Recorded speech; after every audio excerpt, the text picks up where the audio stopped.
Lawyer Mabirizi ye avuddeyo n'aggulawo omusango ku KYABAZINGA w'e Busoga Inebantu Jovial Mutesi, Maama Nnaabagereka ne Archbishop wa Church of Uganda omukulu Stephen Kazimba Mugalu, ate nga ye Pastor Tom ebyesi birungi yo n'avuddeyo alese bwino nga waka emagombe. Genda kuba mbawa mubujuvu waneeno ku Maran K News atanaba subscribing mukwano kusaba soko subscribing, liking eno video, sharing, commenting, tekako notification bell wentekayo video totsuwa nenga muri mutya ba mikwano mwasibye mutya mwasize mutya kasubire muri bulungi yonna jamusinzidde okulabira nga atandikiddeko ko eno ewa Honorable Joel Ssenyonyi ono nga ye mwogezi w'ekibiina kya NUP ate nga era ye MP wa Nakawa West bannange ku sides eyo Sanyu Jerere oluvannyuma lwa mukyala we okumukubirawo bouncing baby boy bannange Sanyu eriri eyo lya Mwoki wa Gonja era yavuddeyo n'ateekayo obubaka ku Instagram ye n'agamba bannange ndi musanyufu nnyo baby wange era yamutumye n'erinnya Ezekiel eritegeeza mbu Katonda alina amaanyi n'agamba maama ne baby bonna bali bulungi lwakuba nze taata waabwe nkyali coveringa from excitement kwegamba ye obulwadde obumuluma kati Sanyu obulwadde obumuluma excitement naye ng'ono omwana yazaaliddwa ennaku eziiseeko ennaku nga 3 awo sides eyo Sanyu Jerere naye nga tuzeekoko eno ewa Gabi Ntante naye Sanyu Jerere oluvannyuma lwa YouTube okumusindikira silver play button eno nga YouTube egisindikira omuntu yenna aba awezezza basubscriber 100k subscribers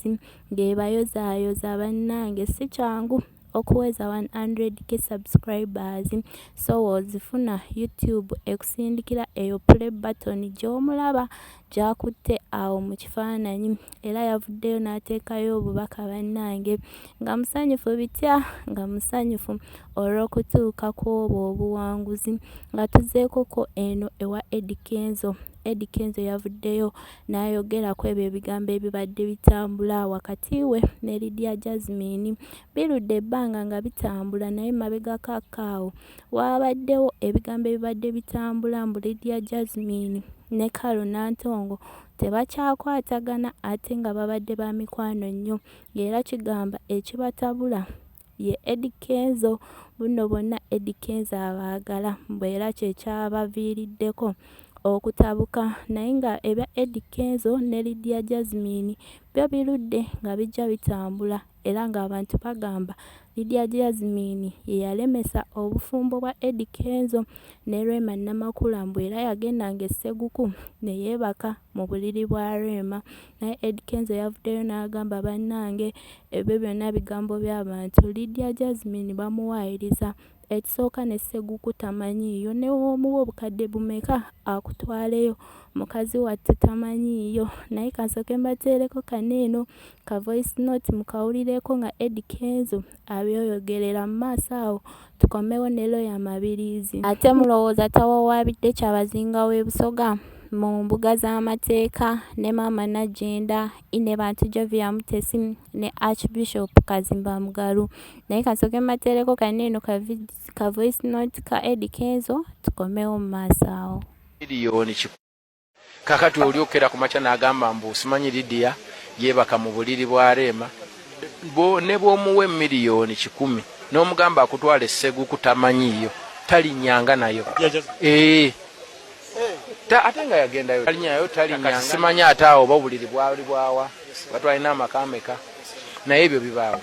kakati olyokera ku makya n'agamba ebyo ebya Eddie Kenzo naye nga tuzeekoko eno Lawyer Mabirizi yavuddeyo n'awawaabira KYABAZINGA w'e Busoga n'agattako Inebantu Jovial Mutesi n'agattako Maama Nagenda n'agattako ne Archbishop Kazimba Mugalu so nga kiraki byonna biva ku mbaga ya KYABAZINGA naye nga bijanyuma nga mubyerabiddeko era nga mubyewuliriddeko kasooke mbateereko vidiyo ye waneeno abibannyonnyole bulungi kubanga bijjuddemu olunamateeka lungi nnyo. Mu maaso awo tukomewo n'ebya Pastor Tom, waliyo avuddeyo n'amulumiriza nga waka emagombe, naye nga yo vidiyo yiino musooke mugirabeko tukomewo mu maaso awo.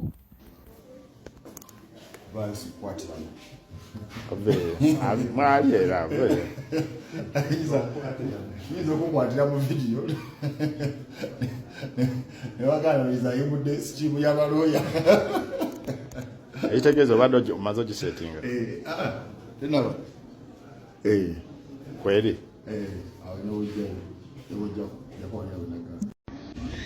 wetuli e Kampala twasembuwulizikanyanga nbaliranga mbagamba nzijja twetegereze omenyi w'amateeka obuli mu mbaga ya KYABAZINGA, era twakava mu lukiiko olusembayo, olukiiko ne lusekendinga ne lusanctioninga emisango 5 ku bantu 4. Abantu 4 abajja ovunaanibwa essaawa enaaba etuuse,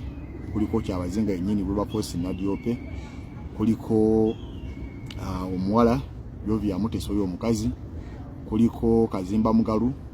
kuliko ne Najjinda Silvia. Abantu abo tuzudde emisango 5 egisaana obbagulwako.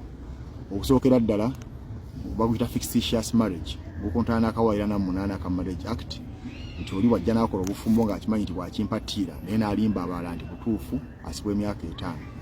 Waliwo obufumbo bumasomo bayita bayigame, ogenda mu bufumbo nga okimanyi bulungi nti olina omuntu omulala gwafumbwe gwagattibwa naye empeta. Akati ekyo kikontana n'akawaayiro 157 aka Penal Code ne 41 ya Marriage Act. Kakati waliwo ogenda ovunaanibwa omukazi okugenda mu marriage n'omuntu omanyi nti mufumbo, ebyo byakiyakoze ndowooza ka section 42 ya Marriage Act nakyo ekivunaana era n'emyaka 5. Akati Kazimba ajja kuvunaanibwa omusango gwe gwokuna ogwa officiating marriage, okugamba presiding over marriage yamanyi obulungi temenya mateeka nga era etteeka likigaana era Marriage Act era musibe emyaka 5. Kazimba yawandiika ebbaluwa kimanyi bulungi eri obufumbo bwakolebwa naye yazze n'agamba nti agenda kukola omukolo. Akati ye Najjinda tumugase wamu ne banne babana conspiracy to commit felonies, ng'ekyo kiri kontana n'akawaayiro 39 aka Penal Code Act. Tebeegasse bonna ne bakola ekibinja, ne bakola gang, ne bakola obufumbo bumanyidde nti bumenya mateeka, notisi baazibawa, abaloya babawandiikira ne babukola ku mpaka. Akati emisango egyo ttiimu ekkiriza nti giwaggulweko, era bwe tunaafuna obudde obwa bize bubadde bukyali bungi, newe yonna wiki tubadde bize nene, wiki tulina kooti nyingi n'ebikola bingi, tulina East African Court eringa bbiri tulina kuteekera nnyo, naye olina obudde obunaakufunira emisango egyo gijja kubaggulwako. Ebyo ebya looya Male Mabirizi era byonna ebinagenda mu maaso nja kubanga mbaleetera wano eno ku Maran K News.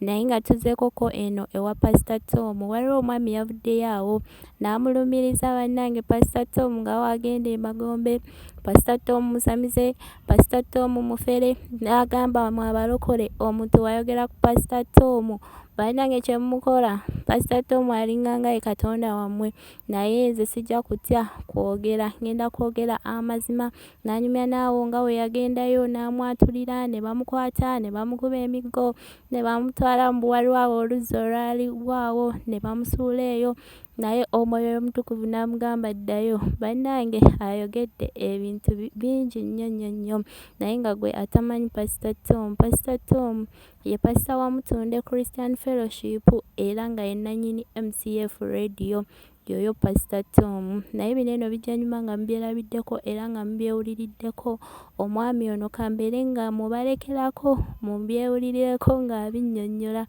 Vidiyo yino mbeere bulungi, mweraba. Ewa Mugerwa mumanyiyo mwina, omanyi bw'oyogera ku Tom Mugerwa abalokole basobola okulyamu amaaso naye nze sitya. Bwe mbanga Tom nkuwaayiriza nga bye ŋŋenda okwogera tobikola bajjeko omutwe gwange oba tujje mpita bajje sirina kyente ati n'abatume baatemebwako emitwe lwakwogera mazima. Tom wava Katonda omulamu. Tom Mugerwa emutundu Yesu bwe yantuma nangamba genda ogamba abantu bange. Tom yakola entabagano ne Sitaani y'omu ku basumba abagenda mu magombe. era abantu bandi wetwogera ku magombe gano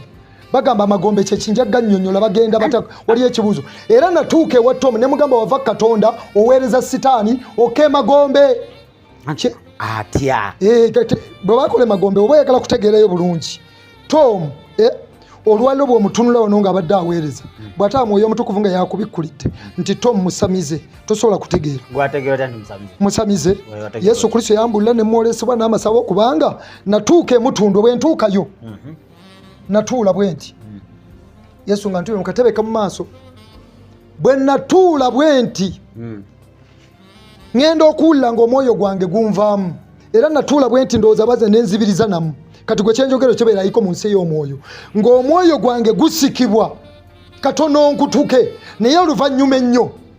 nenzira engulu nga ntudde bwe nti bwe nzira engulu omwoyo omutukuvu nangamba yimuka oyogere ne ngamba Tom Mugerwa musabisi wakati yes bwe babanga bakyoka nze kennyini his grace Gordon muzaale erinnya lya muzeeyi yanzaala ne mugamba Tom Yesu antumye gy'oli Omunnazaaleesi omwana wa Katonda omulamu wamuvaako ok'emagombe wakola endagaano ne sitaani yakuwulira yes n'abaliwo bonna era bankwata ne bankuba emigga emutundwe baba bakyewakana tugendeyo bankuba emigga emutundwe naye bagenda okunkuba Yesu bwe yali antuma yangamba bagenda kuyigganya bagenda kukuba naye totya nze ndi wamu naawe okukuwonya bwebayita eri bankuba emiggo nti ebyo byenjogera si bituufu ngudde eddalu era tebakomaoko ne bankwata ne banfulira oliko omusajja yawaagako obujulizi nga tulewa Tom nti yali munnamagye yagawummula wa UPDF oyo gwe bankwasa nankwata nanfulumya ekkanisa nantwala nanfulumya gate ne tukkirira emmanga awo waaliwo oluzzi nenywa amazzi ennyota yali ennuma nensaba abaana kano bamupa amazzi nnywe ne baŋŋamba genda tukugobye todde eno woddira eno ojja kufuna obuzibu kufa kati bwe namala okunywa amazzi ate Omwoyo Omutukuvu aŋŋamba ku ssaawa eyo yennyini nga amaze okunywa amazzi ddayo mission tennaggwa naddamu nenyingira geeti emutundu nga sisalikako musale nekimanyi sitaani asobola okuluka bw'aba anduka bw'aba nga yanduka bino byenjogera mbikakasa n'ebyawandiikwa ebitukuvu ngenda biwa abantu Tom bw'aba teyakola ndagaano ne sitaani aveeyo si sitaani yakola endagaano ne sitaani y'omu ku basumba abava abakola endagaano ne sitaani abakka mu magombe